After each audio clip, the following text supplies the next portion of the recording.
All right, let's talk about some of the things that we drop the ball on when it comes to our financial management. Look, when we go to a doctor, right, we have an annual checkup. At least we should. And when you go to the doctor, what do? They check your height, they check your weight, they check your vital signs, they ask you how you're feeling, you have any problems, you got any pain, and then they enter that information on your chart. And they have all that information on the chart. And when the doctor reviews your record, he notes any changes from the previous year. He'll give you more tests if he thinks you need it. He'll discuss your physical condition with you. And every year the process is repeated. So they want to see your progression. How you doing? And we know our physical health is very important. So we go for a medical examination, again, as we should every year, especially as we get older. And you get an idea of your overall health, the condition of your health. But when we talk about our financial health, we drop the ball here. And few people are really diligent in doing the same thing that you should do. Like I said, most of us don't keep good financial records, and we don't evaluate how we're doing financially. We may complain, we may say things, oh, it's a little tough right now, or inflation is getting to me, or whatnot, but we don't really do good financial record keeping. And this is really a big key. It's so important to do this. You want to, every month, you should be checking your accounts. You should know basically what your net worth is. Failure to budget properly. And, I make analogies, I always have, from health, physical health, and financial health. That's why I'm called the financial physician, right? And in my book, The Financial Physician, How to Cure Your Money Problems and Boost Your Financial Health, we talk about one of the reasons people fail financially. And the book is laid out in 20 chapters of why people fail financially. And chapter 7 is lack of detailed record keeping and financial review. So if you don't keep good financial records, you don't know where you are. You don't know how well you're doing or how poor you're doing. And you may miss the obvious danger signs by not looking at your finances properly. Now, I ask people all the time when they come to see me, especially for the first time, what is your net worth? And they look at me like a cross-eyed dog. They have no idea. It's important to know that, right? That's your report card. That's who you are. That's who you are financially. What are you worth? And how do you figure that out? It's real simple. Doesn't take a special form or anything. All you got to do is take a piece of paper on the left-hand side, list all your assets. Cash in a bank, mutual funds, IRA accounts, 401ks, the value of your car, and total that side up. That's your assets. How much assets do I have?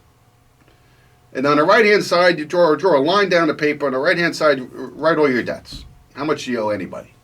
Your mortgage, your car payments, your credit cards, whatever. Total that up. That's your total liabilities or your total debt. And then you just subtract the debt from your assets, and that's your net worth. Shouldn't take you very long to figure that out. And you should do it at least once a year because that's your financial report card. How am I doing? Let's look at last year's net worth statement. Let's look at this year's net worth statement. Did my net worth go up? Did my net worth go down? Now, if you're listening to me now, you probably don't do this because most people don't. But I can't think of anything more important than knowing what you're worth. So how does net worth change? Well, maybe your investments went up or down. Maybe you saved more money. That'll make your assets go up, right? Did your debt go up? Did your debt go down? So again, the net worth statement is a financial report card. Now, a good time to do it is the first of the year. That's when I do mine. Or do I do mine probably every 3 months? I have a spreadsheet. So like every few months, I'll put in the value of all my accounts and all my debt and whatever. Although I have no debt. So that's what you do. And you keep an eye on it. When you see this, it's almost like a game now because you want to grow the net worth, right? You certainly don't want to go against you. But most people shy away from financial record keeping. They don't like to balance their checkbooks. And it's just something that most of us want to put our head in the sand. Some people think, well, I'm not really good at math and I'm not good at numbers. Well, it's not that hard. Yeah, it takes a little time, it takes a little organization, it takes a little attention. But when you regularly monitor your finances, you feel proud of yourself and you become more interested, more engaged in it. You also become more disciplined because you can see periodically how your behavior, your financial behavior is affecting you. And the more you do it, the easier it becomes. When you start saving money, you look forward to doing that net worth statement. I got more in my bank account. Let me see how that affected my net worth. It motivates you to pay down debt and not go deeper into debt. And it gives you control over your finances. How many of us feel that we've lost control over our finances? Our finances are controlling us. We're not controlling our finances. So you want to engage in your finances. I know, again, it's not, you'd rather watch TV or go do something more fun. But once a month, how hard is it? Sit down while you're paying your bills. Sit down with your spouse. Look at your monthly investment statements, your savings. And actually dive into it.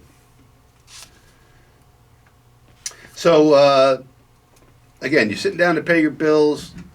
I have a whole nother chapter in the book about spousal teamwork, the importance of both spouses being engaged in finance.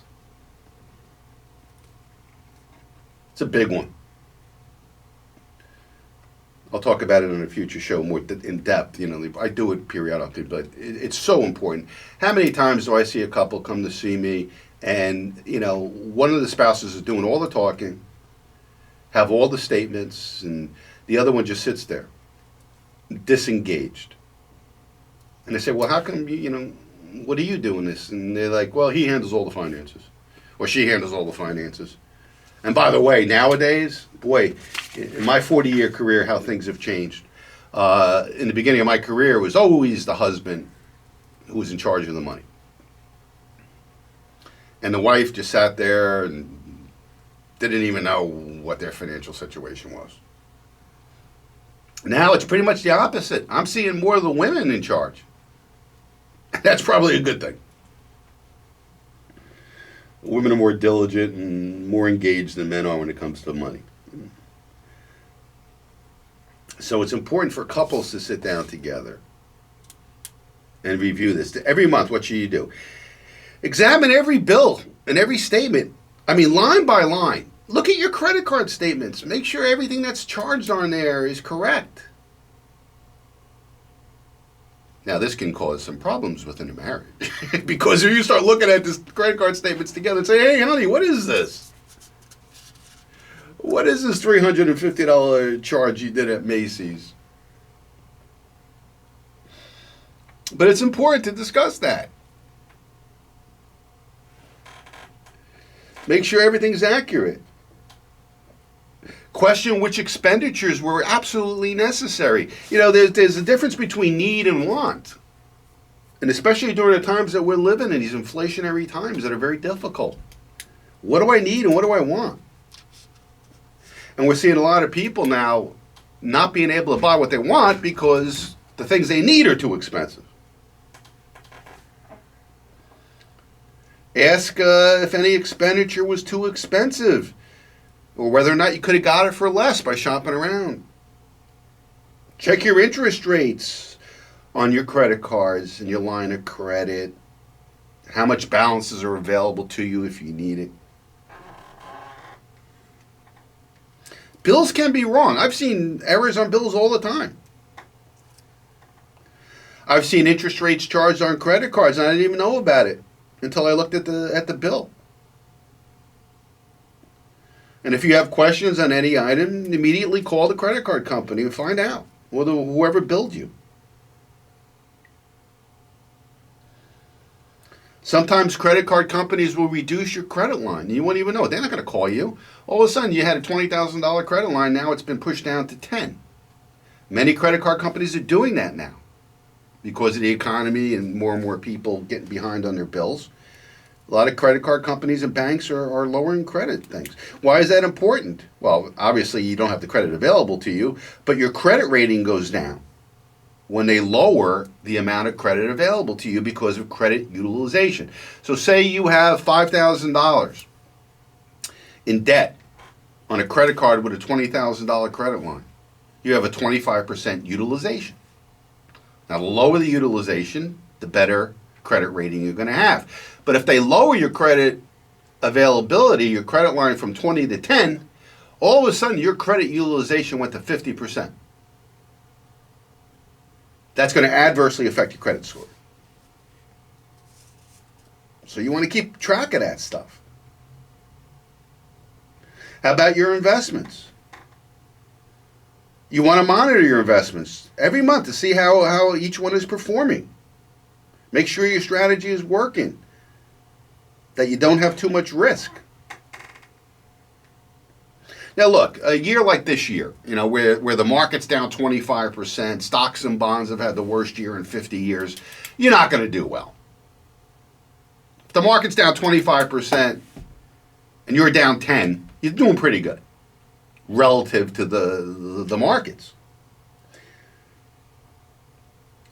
But if the market's down 20% and you're down 30, well, it's time for you to reevaluate what's going on in your portfolio.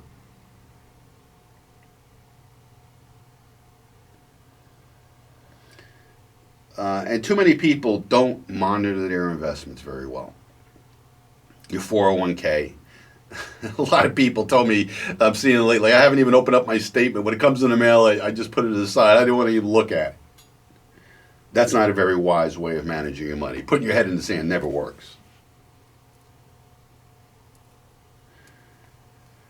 Evaluate your risk in your portfolio. How much do I have in the stock market in my 401k?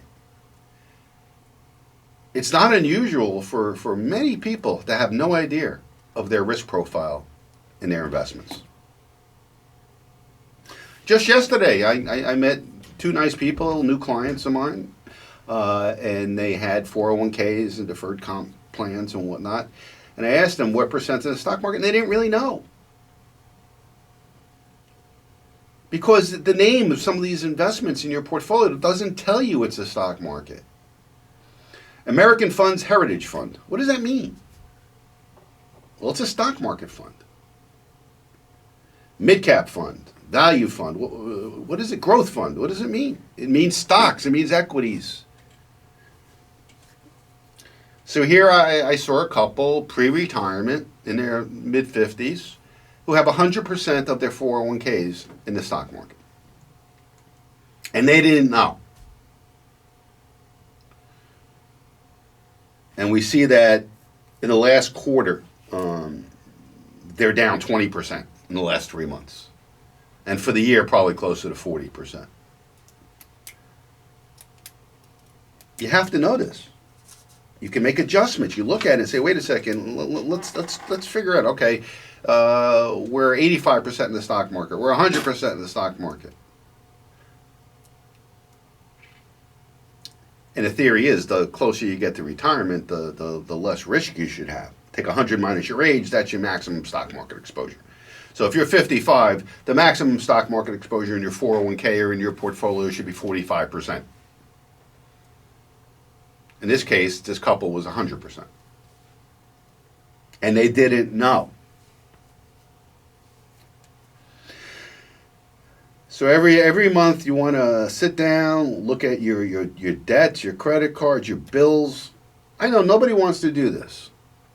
It's no fun. But it's important. It doesn't have to take a lot of time. 20 minutes, a half hour. How about a budget? How many people actually write down a budget? Mostly nobody. But this is the second important document that you need to have. You need to have a net worth statement at least once a year, if not more. And you need to do a budget. Because if you don't do a budget, you're just going to spend willy-nilly and, where'd all my money go? I can't, if I had a nickel for every time somebody told me, oh God, we can't save money, I have no idea. We make good money, but where does it go? Well, it's not hard to ascertain that. Write down all your fixed bills that don't change, your mortgage payment. Well, it'll change with taxes, but for the most part, it stays the same, relatively. Car payment, utility payments, insurance payments. We talked about insurance last week, how it's 15 to 20% of your budget. If you want to find out how to get that down, you didn't listen to last week's show, go to my website and listen to last week's podcast. We opened the show talking about how expensive insurance has gotten and things you could do to lower the cost of it. Then you have the variable expenses. This is where we get off track. The cash money we spend, the ATM card we whip out to buy a $5 Starbucks coffee. Stopping in Wawa, getting a sandwich. Do you have any vices? Do you smoke cigarettes? You drink beer? You go meet your buddies at the bar for a couple hours after work? Are you a gambler that loves to go to Atlantic City? All these things have to be calculated and say, like, how much am I spending on this? Honey, we went to Atlantic City twice this month, and we spent, including our losses, $1,200. Maybe we should think twice about going to Atlantic City this month.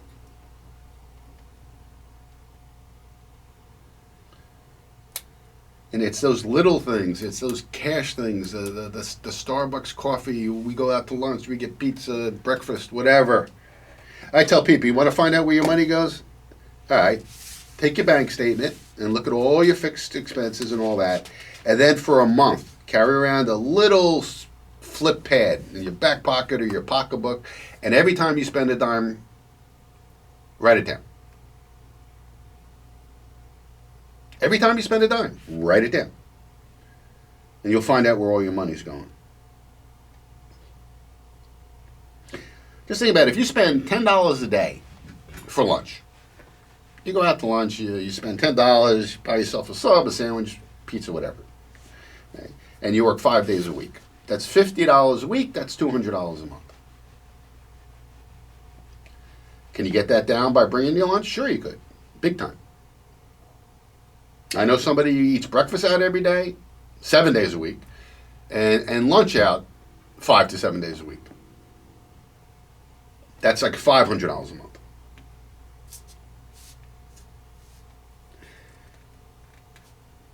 About beer and cigarettes, I said vices are really killing. I don't know anybody with significant vices that has any net worth, any money saved, always struggling.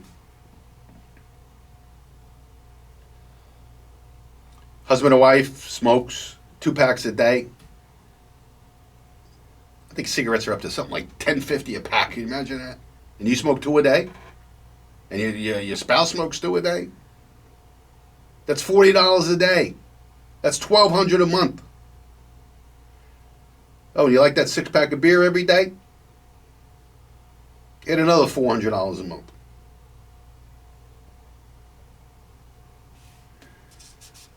Oh, Lou, we make good money, but we don't know why we can't save any. Well, there you go. Drinking, smoking, gambling, drugs. Financial killer. Not to mention your health. So conduct a monthly financial review. When you pay your bills, that's the time that you're focused on your finances. When you're sitting there saying, oh my God, we got to pay this bill. Well, it'd be a lot easier to pay the bill if you didn't waste money all month.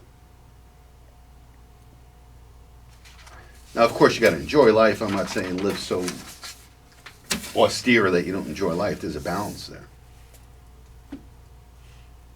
But keep track. That's the key. Keep track of what's going on in your financial life. You're going to be better off for it. Let's take our first break. Phone number here is 732-237-9626. My name's Lou Scatigna. You're listening to The Financial Physician right here on 92.7 WOBM.